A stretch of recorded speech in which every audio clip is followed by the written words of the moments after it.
২৮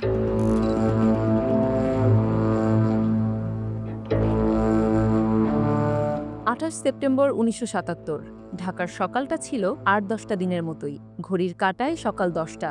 ঢাকার তেজগাঁও বিমানবন্দরের air traffic control বা এটিসি টাওয়ারের কর্মীরা অবাক হয়ে লক্ষ্য করলেন এক ঘটনা। একটি উড়োজাহাজ থেকে রীতিমতো হুমকি দেওয়া হচ্ছে রানওয়ে ক্লিয়ারেন্সের জন্য। তারা বিমানবন্দরে নামতে চায়। ততক্ষণে এটিসি জেনে গেছে ওটা জাপান এয়ারলাইন্সের একটি DC-8 aircraft, flight number ৪৭২। ATC টের পেল কোথাও একটা গড়বড় হয়েছে। মুম্বাই থেকে ওড়া উড়োজাহাজটি অন্য কারো নিয়ন্ত্রণে। অভিজ্ঞ কর্মীরা ভালো করেই বুঝলেন ফ্লাইটটি পড়েছে ছিনতাইকারীর কবলে। বঙ্গভবনে তখন চলছিল বাংলাদেশ সরকারের উপদেষ্টা পরিষদের বৈঠক। দেশে তখন জেনারেল জিয়াউর রহমানের শাসনকাল। বিমান বাহিনীর প্রধান ছিলেন air vice marshal AG Mahmud. তিনি একই সঙ্গে প্রেসিডেন্টের উপদেষ্টা পরিষদে বেসামরিক বিমান চলাচল ও পর্যটন মন্ত্রণালয়ের দায়িত্বে ছিলেন। তার কাঁধেই চাপল সমস্যা সমাধানের দায়িত্ব। ২৮শে সেপ্টেম্বর ১৯৭৭ সাল, আমি তখন বিমান বাহিনীর প্রধান, চিফ অফ এয়ার স্টাফ, তারপরে deputy chief marshal administrator, minister in charge of civil aviation tourism. ওই সময় ক্যাবিনেট মিটিং হচ্ছিল সকাল দিকে। আমার কাছে যত মনে পড়ে ১০টা ২০ আমার ক্যাবিনেট রুমে যখন ছিলাম, তখন আমার এডিসি আমার কাছে একটা ছোট্ট চিট দিল। একটা প্লেন তেজগাঁও এয়ারপোর্ট উপরে সার্কেল দিচ্ছে এবং তারা ঢাকা ল্যান্ড করতে চায়। আমি সেটা আমার পাশে জেনারেল জিয়া তখন প্রেসিডেন্ট ছিলেন এবং তিনি চিফ মার্শাল অ্যাডমিনিস্ট্রেটর ছিলেন। তো আমি তাকে কাগজে ধরিয়ে দিলাম। তিনি পড়লেন, পড়ে বললেন যে আপনি যান, তাকে কি করতে পারেন। উড়োজাহাজটি ছিনতাই করেছিল জাপানের একটি বামপন্থী সন্ত্রাসী সংগঠন রেড আর্মি। ৭০-এর দশকে বিশ্বজুড়ে ত্রাস তৈরি করেছিল এই রেড আর্মি। যুদ্ধ ঘোষণা করেছিল জাপান সরকারের বিরুদ্ধে, যা ছড়িয়ে পড়ে বিশ্বময়। ৭০-এর দশকেই তারা তেল আবিবে হামলা চালায়, কুয়ালালামপুরের আমেরিকান দূতাবাসে জিম্মি করেছিল কর্মকর্তাদের। আর এবার ঢাকা। জাপানি বিমান ছিনতাই করে ঢাকায় অবতরণ, যা পরিণত হয় বৈশ্বিক খবরে। সমস্যা সমাধানে এজি মাহমুদ এটিসিতে অবস্থান নিয়ে সেই রেড আর্মির সঙ্গেই আলোচনা চালিয়ে যান। আমাদের নতুন দেশ, আমি চিন্তা করলাম, ওই অবস্থাটা বুঝতে চেষ্টা করলাম। একেবারে যে হাইজ্যাকিংয়ে কী হতে পারে না হতে পারে আমার যে আমি অবগত ছিলাম না তা নয়। পৃথিবীতে অনেক হাইজ্যাকিং হয়েছে, বিভিন্ন দেশে বিভিন্ন কারণে হয়েছে, বেশিরভাগ পলিটিক্যাল কারণে হয়েছে। শুরুতে ছিনতাই হওয়া উড়োজাহাজটি ঢাকায় নামতে দিতে চাননি এজি মাহমুদ। নিরাপত্তা শঙ্কা সত্ত্বেও তিনি উড়োজাহাজটি ঢাকায় নামতে দিতে বাধ্য হন অন্য কারণে। তারা বললো যে আমরা এখানে ল্যান্ড করবো।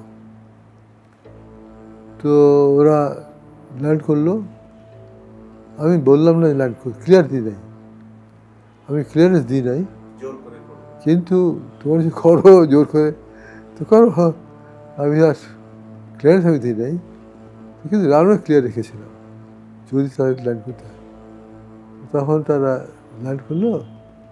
ল্যান্ড করার পর তখন আমি বুঝলাম যে এখন তো ল্যান্ড করেই ফেলেছে, দেখা যায় কী করা যায়। তো আমি দেখলাম যে তাদের এয়ারপোর্টের সবচেয়ে সেফ জায়গা যেটা, সেখানে নিয়ে গিয়ে পার করতে বললাম। পার করো, এখন বলো কি বলতে চাও। কি ছিল ছিনতাইকারীদের দাবি? কেমন ছিল তাদের আচরণ? এজি মাহমুদের সঙ্গে রেড আর্মির আলোচনাটি কেমন ছিল? অনেকক্ষণ চুপচাপ ছিল। তারপরে কিছুক্ষণ পরে অনেক লম্বা একটা বিবৃতি দিল। মধ্যে কথা হচ্ছে যে তারা ল্যান্ড করেছে, তারা হাইজ্যাকার, তারা হচ্ছে জাপান রেড আর্মির একটা গ্রুপ, এবং তারা তাদের বন্ধু বান্ধব আছে জাপানে, জেলে, তাদের তাদের ফ্রিডম চায় আর কিছু টাকা পয়সা চায়, ডলার্স।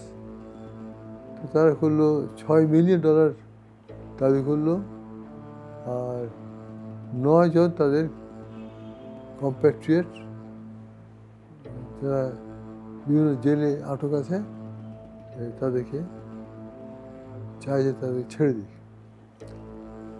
এটা ছিল মোট ডিমান্ড। তো আমি তাদের বললাম যে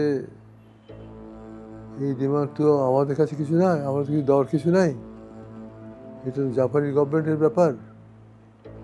তাহলে অর্থাৎ তোমার ধৈর্য ধরতে হবে, আমরা তাদেরকে খবর দেবো, বলবো তোমার কি চাও, তুমি ধৈর্য ধরা। এখন আনফর্চুনেটলি তখন আমাদের দেশ তো খুব নতুন দেশ, আমাদের বিভিন্ন টায়ার তৈরি হয় নাই, যাকে কনসাল্ট করবো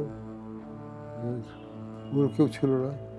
তো আমি নিজেই আমার জ্ঞানে আমার যেটুকু আছে তাতে আমি চেষ্টা করলাম যে অ্যাসেস করতে, যে এটা কোথায় যে পৌঁছতে পারে, কী কী আমরা করতে পারি, এইসব চিন্তা করলাম। অনেক চিন্তা করতে করতে গিয়ে তখন আমি বুঝলাম যে একটা জিনিস বুঝতে পারলাম তখনই, মানে কয়েক ঘন্টার মধ্যে, যে আমাদের দেশ বেশ ক্রাইসিস আছে।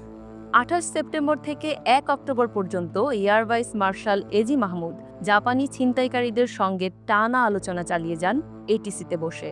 লক্ষ্য ছিল শান্তিপূর্ণ সমাধান।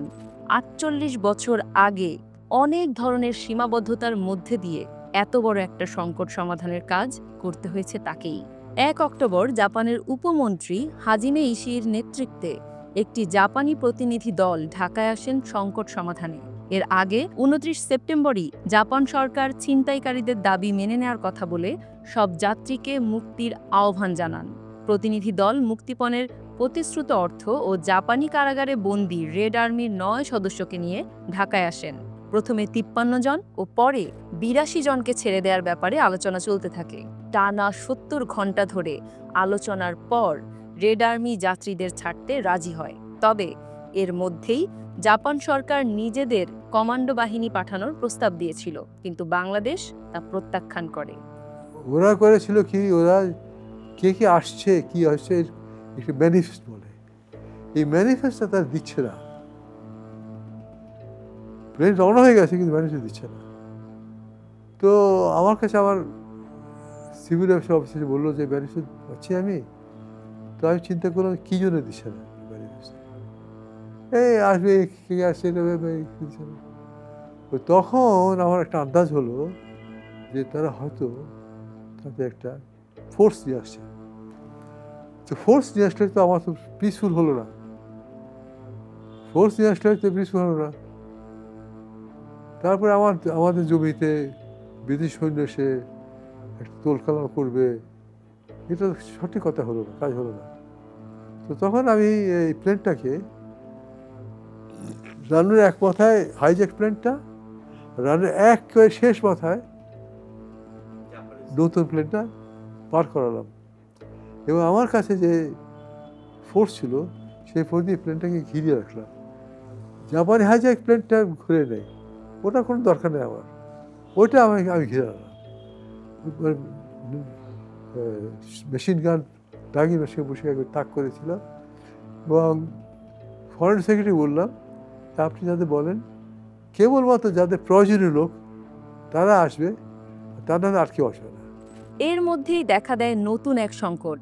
হঠাৎ করেই 2 অক্টোবর বিমান বাহিনীর কিছু বিপথগামী সদস্য বিদ্রোহ করে। বিদ্রোহী বিমান সেনারা অস্ত্র হাতে তেজগাঁও বিমানবন্দরের রানওয়েতেই হত্যা করতে থাকে অফিসারদের। জাপানি প্রতিনিধি দলের নিরাপত্তাও পড়ে হুমকির মুখে। বিমান বাহিনী বিদ্রোহ করে নাই, বিদ্রোহটা হয়েছে আর্মি থেকে। ওই যে বগুড়ার যে গ্রুপ, কিছু গ্রুপ এখানে ছিল গণবাহিনীর, এই ওরা মিল জয়েন করেছিল, তারা জয়েন করেছিল সিগন্যালস যে সেন্টার ছিল কুর্মিটোলা আমাদের যে বেস, ঠিক তার কমন ওয়াল তারা এই দেওয়াল পার করে আমাদের লোকদের ফায়ারিং টায়ারিং করে করে করে বের করে দিয়েছে। তো তাদেরকে ফোর্স টু জয়েন। না, আমার উপর গুলি চালিয়েছে, AK-47 চালিয়েছে। আমি এখানে জানিয়েছি, ওখান থেকে আমার যে লোকটার নেতা ছিল এয়ারফোর্সের, তার আফসার নাম, সার্জেন্ট আফসার, সে ওখানে আগুন চালিয়েছে। আমার সঙ্গে বেস কমান্ডার ছিল আনসার চৌধুরী, তার গায়ে গুলি লাগলো, আমার গায়ে গুলি লাগে নাই।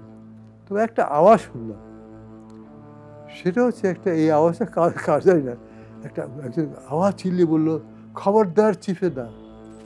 প্রেসিডেন্ট জিয়া জাপানি প্রধানমন্ত্রীর সঙ্গে কথা বলে 2 অক্টোবর রাতেই ছিনতাই করা বিমানটিকে অবিলম্বে ঢাকা ত্যাগের নির্দেশ দেন।